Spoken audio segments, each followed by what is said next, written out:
Malam itu, hujan turun perlahan di kota Bandung. Kabut menggantung di udara, mengambang di antara gedung-gedung tua. Cahaya lampu jalan temaram terpantul samar di jalanan basah. Angin berembus pelan, membawa aroma tanah dan dingin yang menusuk. Seorang pria muda berjalan perlahan. Namanya Ardi. Ia baru tiba dari Jakarta untuk urusan pekerjaan. Sendirian, lelah, dan hanya ingin beristirahat di ujung jalan. Ia melihat bangunan tua yang tak banyak berubah sejak zaman kolonial. Pelang kayunya sudah lapuk, tulisannya hampir pudar, namun masih bisa dibaca. Hotel Jijalana. Pintu berderit saat ia masuk. Lobi hotel itu kosong. Lampunya redup. Udara di dalamnya jauh lebih dingin dari luar. Seakan waktu berhenti di sana. Dari balik meja resepsionis muncul seorang pria tua. Wajahnya pucat, tatapannya kosong, suaranya datar, nyaris tanpa emosi. "Malam, Pak. Ada yang bisa saya bantu?" Ardi mengangguk pelan. "Satu kamar semalam saja." Resepsionis itu membuka buku besar. Lama sekali sebelum akhirnya mengambil satu kunci besi tua. Tangannya tampak gemetar saat menyerahkannya. "Kamar 207, ucapnya perlahan, lalu menatap Ardi dengan tatapan yang sulit dijelaskan, seolah ingin mengatakan sesuatu, tapi tidak jadi. Sebelum Ardi pergi, ia menambahkan pelan, "Kalau bisa, jangan keluar kamar terlalu malam ya, Pak." Ardi hanya mengangguk lagi. Ia tidak menganggapnya serius. Mungkin hanya peringatan biasa. Tangga menuju lantai 2 berderit di setiap pijakan. Lorong panjang menyambutnya. Sunyi, redup, seakan tidak ada tamu lain di hotel itu. Dindingnya dipenuhi lukisan-lukisan tua, wajah-wajah yang tampak hidup. Mata mereka seperti mengikutinya. Kamar 207 berada di ujung lorong. Ardi berhenti menatap pintu itu. Cukup lama, jantungnya berdetak sedikit lebih cepat dari biasanya. Entah kenapa, dari belakang ia merasa ada yang mengikuti. Langkah kaki pelan, dekat, semakin dekat. Ia menoleh cepat. Kosong. Lorong itu tetap sunyi, tapi sebuah lukisan tergantung di dinding. Seorang perempuan berbaju putih tersenyum kecil dan matanya mengarah tepat ke pintu kamar 207. Ardi menelan ludah, tangannya memutar kunci. Lalu ia masuk tanpa tahu apa yang menunggunya di dalam. Kamar 207 sunyi, udara di dalamnya dingin, jauh lebih dingin daripada lorong luar. Seolah AC menyala, padahal tak ada suara mesin sama sekali. Langit-langit tinggi, dindingnya kusam. Lemari kayu tua berdiri di pojok dengan kaca buram yang berjamur. Ardi meletakkan koper di lantai. Ia menarik napas panjang, mencoba menenangkan diri. Tapi ada sesuatu yang membuat tengkuknya terasa berat, seperti sedang diawasi. Tapi Alex, siapa? Ia duduk di tepi ranjang. Spring bed tua itu berdecit pelan saat ia bergerak. Di Maya Castle ada radio antik, model lama, lengkap dengan putaran kanal dari logam. Padahal belum disentuh. Tiba-tiba, radio itu menyala. Suaranya pelan, lagu lama, tembang Jawa. Dengan suara perempuan menyanyi sendu. Ardi terdiam. Ia mendekati radio itu. Namit volume. Tidak ada perubahan. Radio itu terus menyala, meskipun kabelnya tidak tersambung ke stop kontak. Perlahan, lagunya berhenti sendiri. Suara serak seorang perempuan terdengar, berbisik dalam bahasa yang nyaris tidak bisa dikenali. Lalu sunyi kembali. Ardi membeku. Ia merinding, tapi tetap mencoba mengabaikan semuanya. Ia berpikir mungkin hanya korsleting atau sugesti. Membuka koper, mengambil handuk, berjalan ke kamar mandi. Lampunya kuning pucat, cerminnya retak di sisi kiri, dan saat ia berdiri di depan cermin, ada sesuatu yang tidak beres. Pantulan di cermin menunjukkan bayangan dirinya, tapi di belakangnya ada siluet seorang perempuan, diam, berdiri, mematung, dengan rambut panjang menjuntai dan gaun putih lusuh. Wajahnya tidak terlihat jelas, tapi ia ada di sana. Ardi menoleh cepat. Tidak ada siapa-siapa. Cermin kembali menampilkan dirinya sendiri. Tidak ada bayangan lain. Ia melangkah mundur. Jantungnya berdetak kencang. Tangan gemetar. Pikirannya mulai kacau. Apakah ia sedang kelelahan? Atau memang ada yang tidak wajar. Malam semakin larut, dan kamar itu terasa semakin hidup. Seperti ada yang menyambut, tapi bukan manusia, bukan pula makhluk yang bisa dijelaskan dengan logika. Saat Ardi mencoba tidur, lampu kamar berkedip. Tirai jendela bergoyang sendiri, meskipun jendela tertutup rapat. Dan dari balik lemari, terdengar suara ketukan 3 kali, pelan, berirama, dan mengerikan. Tok, tok, tok. Ardi tidak bisa tidur malam itu.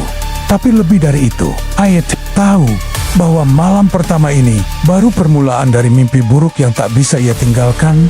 Ardi berbaring, matanya terbuka lebar. Jam dinding menunjukkan pukul 2:15. Tapi rasanya waktu tak bergerak, sunyi begitu tebal. Bahkan suara hujan pun tak terdengar lagi. Ia menarik selimut sampai ke dada. Meski suhu kamar dingin, tubuhnya basah oleh keringat. Jantungnya belum juga tenang. Suara ketukan dari balik lemari tadi masih membekas dalam pikirannya. Ia mencoba membujuk dirinya sendiri. Mungkin tikus atau suara dari kamar sebelah. Tapi ia tahu hotel itu terlalu sepi. Lorong tadi terlalu kosong. Tiba-tiba lampu kamar mati. Mendadak, tanpa peringatan, gelap total. Ardi duduk cepat.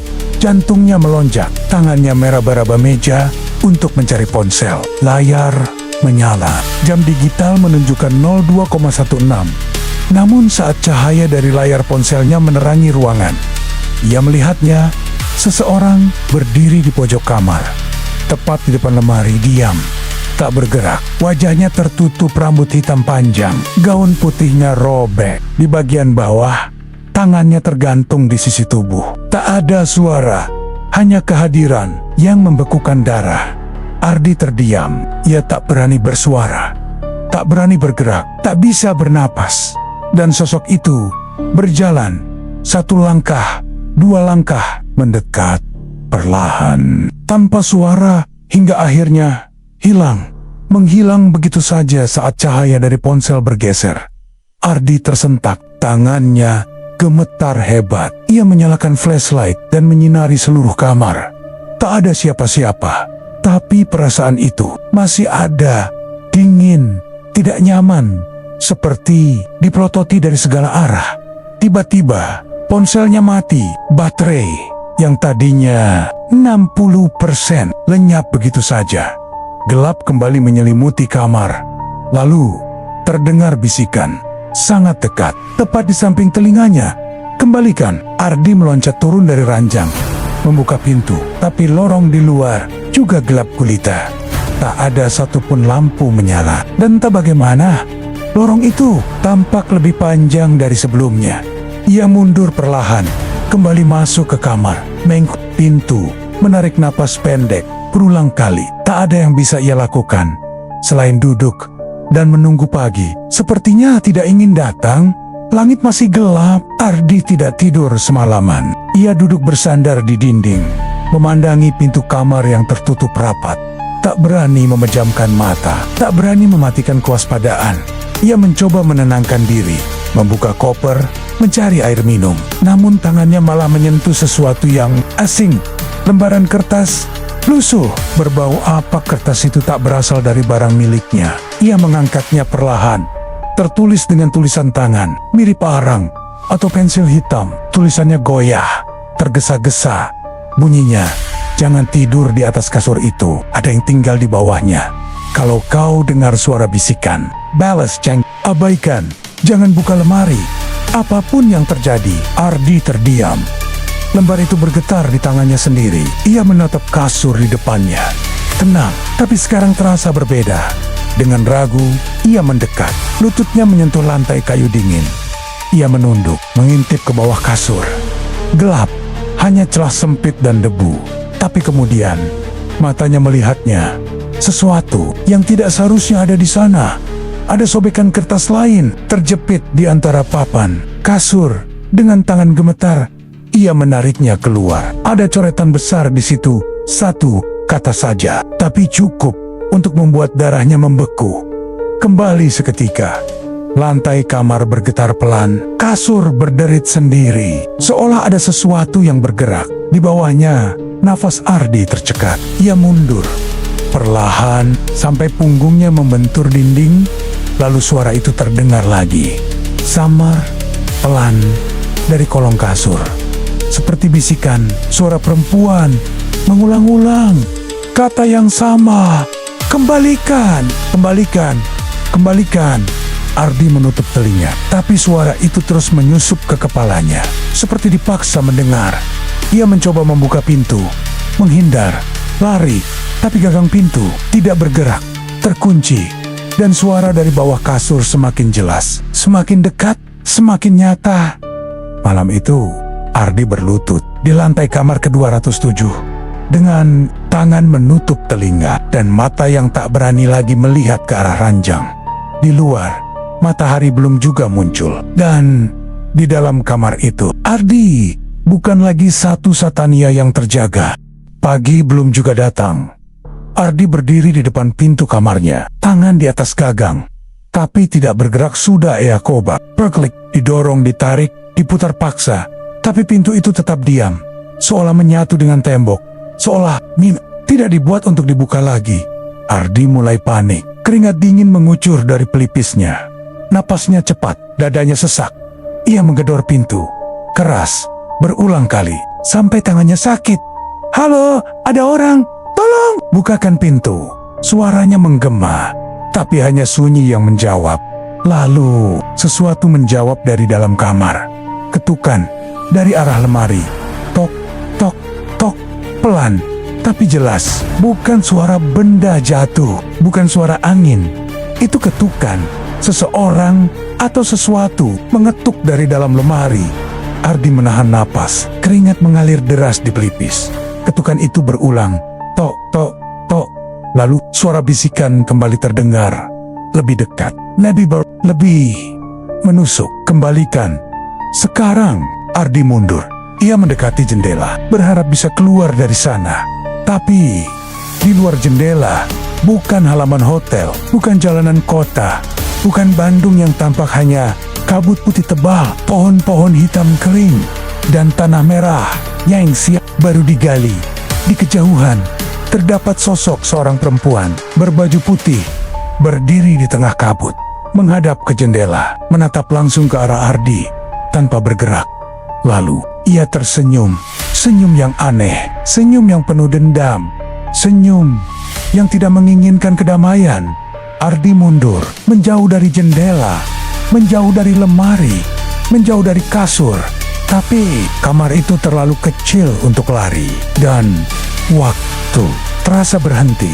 Jam dinding masih menunjukkan pukul 2:16 sejak tadi malam. Sejak ia masuk ke kamar ini. Dan kini ia tahu, ia terjebak. Bukan di hotel, tapi di dalam cerita. Cerita yang belum selesai. Cerita yang tidak ingin ia dengar, tapi harus ia jalani. Di kamar 207, pintu bukan untuk keluar. Pintu adalah penjara. Pagi belum datang. Ardi masih terjebak di kamar ke-207. Waktu tidak bergerak. Jam dinding tetap di pukul 2:16. Selalu 2:16. Ia duduk di lantai, punggung bersandar pada dinding dingin. Keringatnya telah kering, tapi ketakutannya belum pergi. Matanya menatap kosong ke arah pintu lemari, tertutup, tapi seolah bernafas. Kadang mengembun, kadang bergerak sendiri. Sedikit, hanya sedikit, cukup untuk membuat ngeri. Tiba-tiba, ada sesuatu yang berubah. Sebuah suara muncul, bukan dari bawah kasur, bukan dari lemari, tapi dari dalam dinding. Suara orang, pelan, berbisik. "Buka." Catatannya, Ardi menoleh cepat. Tidak ada siapa-siapa, tapi suara itu terdengar nyata, bukan hayalan. Ia berdiri, mendekati meja kecil, di samping tempat tidur. Di balik lacinya, ada sesuatu. Kertas tua, lusuh, seperti bagian dari buku harian. Tulisannya samar, tapi terbaca. "Aku sudah malam ketiga di kamar ini. Tiap malam dia datang, makin dekat, makin marah. Aku minta maaf, tapi dia tidak mau memaafkan. Aku tidak ambil apapun, tapi tetap dia bilang, 'Kembalikan. Kalau kau baca ini, jangan harap bisa keluar.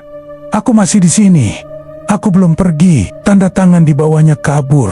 Tapi ada satu kata yang masih jelas. Tamu sebelumnya. Ardi menarik napas pendek. Matanya berkaca-kaca. Kakinya gemetar. Ia kini sadar. Ia bukan yang pertama. Dan mungkin bukan yang terakhir. Tiba-tiba, cermin kamar mandi terjatuh sendiri. Pecah berhamburan. Tak ada angin. Tak ada getaran. Di balik serpihan itu, ada coretan. Tulisan di dinding. Dengan darah kering. AKU Messi. Di sini, kamu berikutnya. Ardi berteriak, tapi suaranya hilang. Diserap oleh dinding-dinding kamar. Seolah ruangan ini tidak mengizinkan suara keluar. Langit masih gelap, jam masih membeku.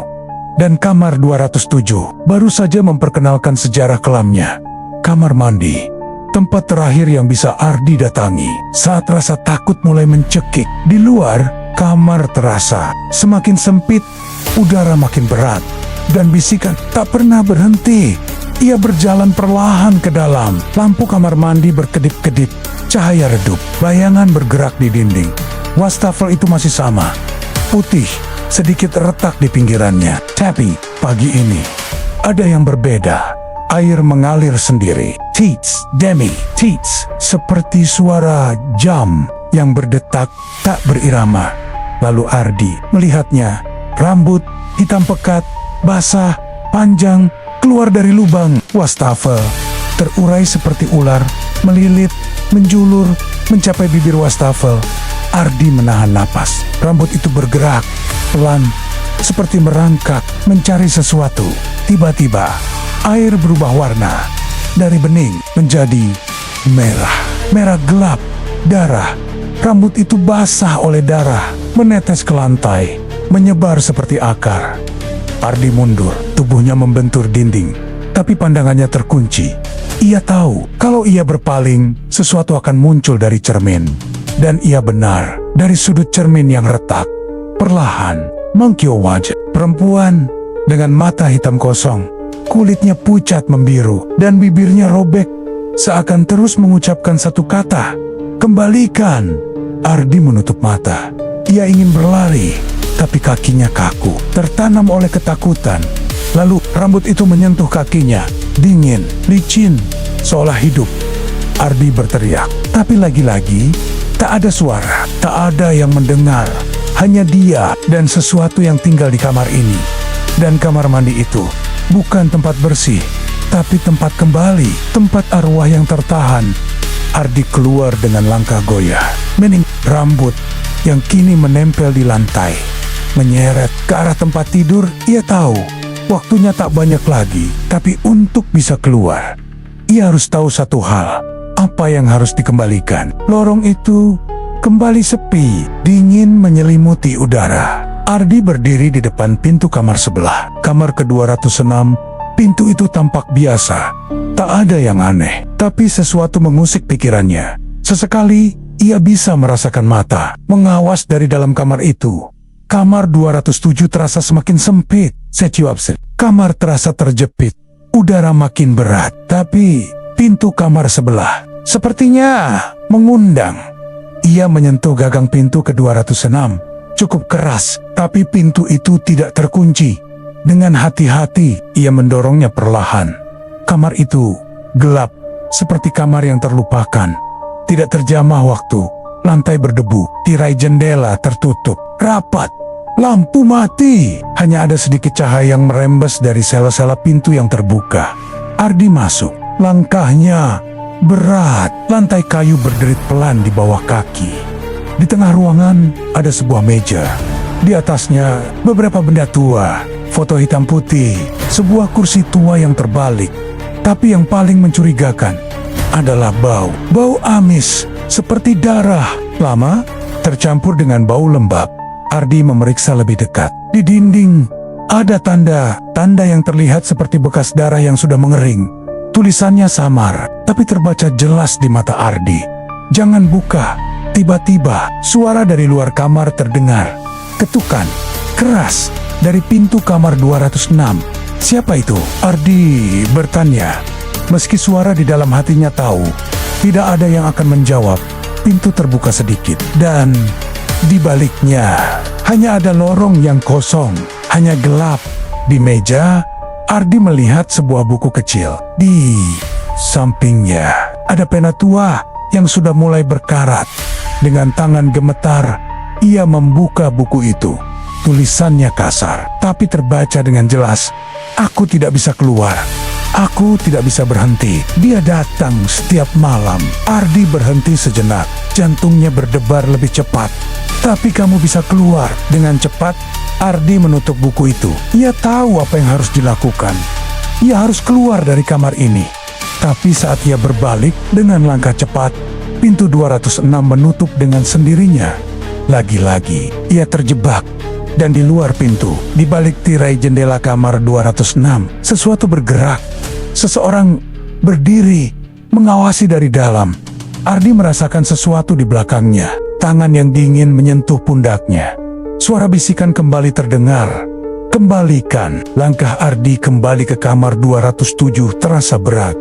Seolah lantai menyerap tenaganya. Seolah lorong memanjang lebih jauh. Dari yang seharusnya, lampu-lampu mulai padam satu persatu.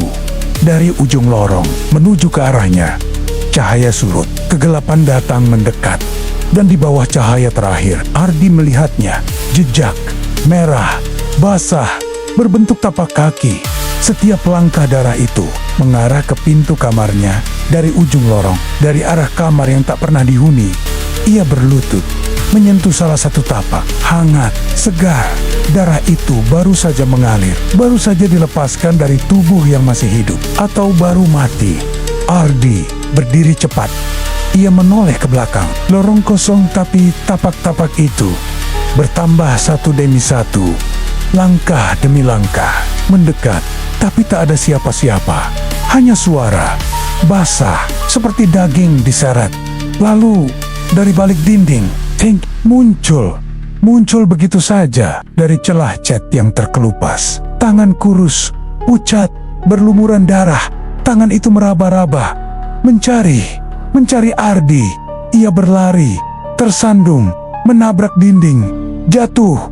Dan saat ia mencoba bangkit, ia melihat ke bawah. Satu tapak baru berhenti tepat di depan kakinya. Ia menatap ke atas, dan sosok itu berdiri di sana. Perempuan berambut panjang menutup wajah, kakinya tak menyentuh lantai. Tapi jejak darah terus menetes dari bawah tubuhnya. Dia diam, tak bergerak. Tapi Ardi tahu, dia melihatnya. Meski tanpa mata, tanpa wajah, dia menunjuk ke arah pintu kamar 207. Kemudian menghilang seperti asap. Tapi bau darah masih tertinggal. Ardi membuka pintu dengan tergesa. Masuk, menutup, mengunci. Lalu ia sadar jejak darah itu ikut masuk tanpa suara, tanpa tubuh. Dan sekarang ia tidak sendirian lagi di kamar itu. Kamar 207 terasa lebih gelap dari sebelumnya. Cahaya tak lagi masuk dari celah jendela. Bahkan waktu tak lagi bergerak. Jam dinding sudah tidak berdetak. Jarumnya patah, menancap pada angka yang sama, 2:16 selamanya. Ardi duduk di lantai, punggungnya bersandar pada kasur. Tangannya gemetar, matanya menatap kosong ke arah lemari. Dari sana, ia mendengar suara itu lagi. Pelan, berbisik, tapi kali ini lebih jelas. Kembalikan yang kau ambil. Ardi menggigit bibirnya. Tubuhnya berkeringat dingin. Aku tidak ambil apa-apa, teriaknya. Tapi lemari terbuka, perlahan, tanpa disentuh. Dari dalamnya, jatuh sebuah benda kecil, tertutup kain putih. Ardi mendekat dengan hati-hati. Ia membuka kain itu, dan di dalamnya sebuah sisir kayu tua. Ujungnya retak, masih ada helaian rambut hitam yang terjebak di sela-selanya. Ardi ingat sisir ini. Ia menemukannya di laci waktu pertama kali masuk ke kamar. Ia simpan ke dalam tas. Ia pikir, tak penting, tapi ternyata benda itu milik seseorang. Seseorang yang belum selesai di kamar ini. Dan sekarang, Ayah tahu, itu yang harus dikembalikan. Dengan tangan gemetar, ia membawa sisir itu ke depan cermin kamar mandi. Cermin yang retak, tempat pertama ia melihat sosok perempuan itu. Ia letakkan sisir itu di bawah cermin. Lalu, ia berkata pelan, Ini milikmu, aku kembalikan. Cahaya meredup, udara berhenti. Lalu, perlahan, angin lembut menghembus dari belakangnya. Ardi menoleh. Sosok itu berdiri di sana. Perempuan, berbaju putih. Wajahnya masih kabur. Tapi kali ini, ia tidak tersenyum. Ia hanya menatap sisir itu. Lalu, menghilang. Seolah ditelan oleh udara. Dan jam dinding mulai berdetak kembali. 2:16 bergeser menjadi 2:17. Pagi datang perlahan. Cahaya matahari menyusup dari balik tirai. Udara menjadi hangat. Ardi membuka pintu kamar. Lorong sudah terang. Tak ada suara. Tak ada jejak darah. Ia melangkah keluar. Perlahan. Sambil menoleh satu kali ke dalam kamar. Kamar ke-207. Kini kosong. Kini sunyi. Tapi dari cermin yang retak masih tertinggal bayangan samar. Bayangan seorang perempuan yang akhirnya mau pergi. Dan Ardi tahu tidak semua tamu bisa pulang. Kecuali mereka kembalikan apa yang bukan milik mereka.